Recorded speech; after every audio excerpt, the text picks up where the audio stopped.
Morning, students. I, Vijaya, your teacher of English, welcome you all to Rishikul Online School. Today, we are going to read chapter 9 from the book First Flight, and the name of the chapter is Madam Rides the Bus, and this is Module 7.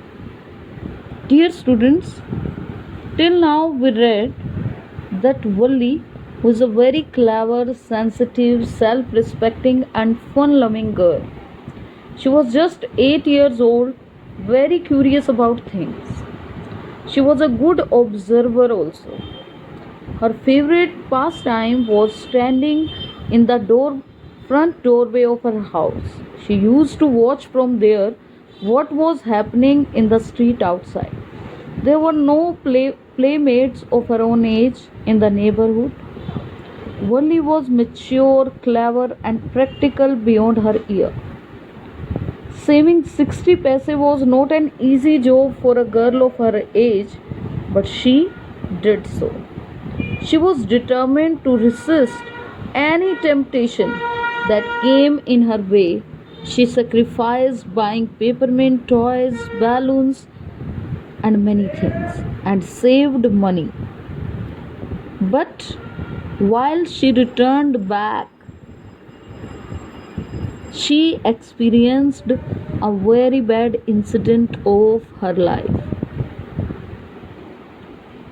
She watched the dead cow, which was really a very bad and painful experience for her, because while she was going to her journey, she was so happy to see the cow moving in front of their bus.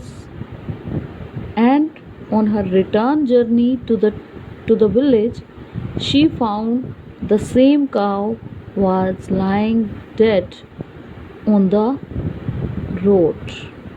She realized the mystery of life.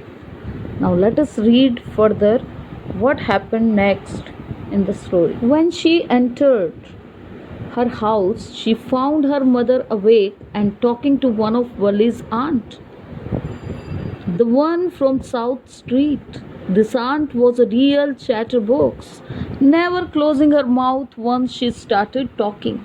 And where have been? And where have you been? Said her aunt when Wally came in.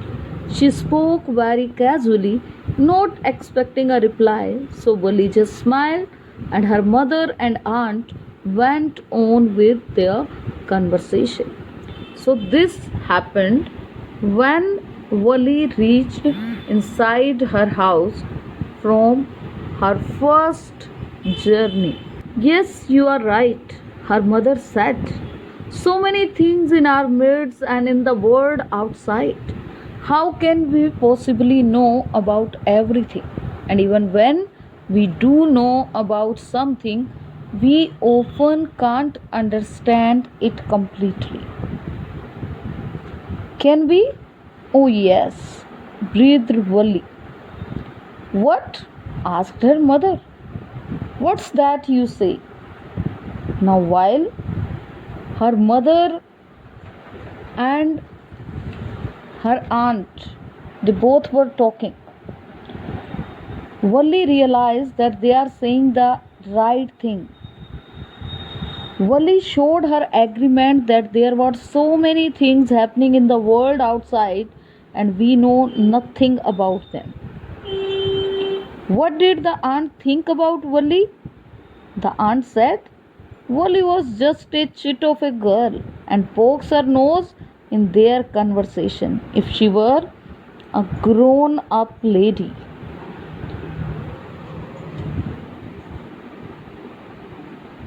Oh, yes, said Wally.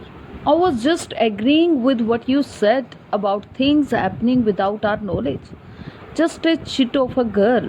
She is, said her aunt, and yet look how she pokes her nose into our conversation, just as though she were a grown up. Wally smiled to herself. She didn't want them to understand her smile, but then there was not much chance of that was there. This paragraph tells that how Wali was agreed to the conversation of her mother and her aunt. She realized today the serious and philosophical message, the mystery of life and death. It tells that life is beautiful, but death is horrifying. The death of cow makes the girl realize the transience of life and the inevitability of death. The inevitability of death. The story makes it clear that life never comes to a standstill. It goes on and on, rhythmically and endlessly. The same message is conveyed through this chapter. Thank you for listening. Bye bye.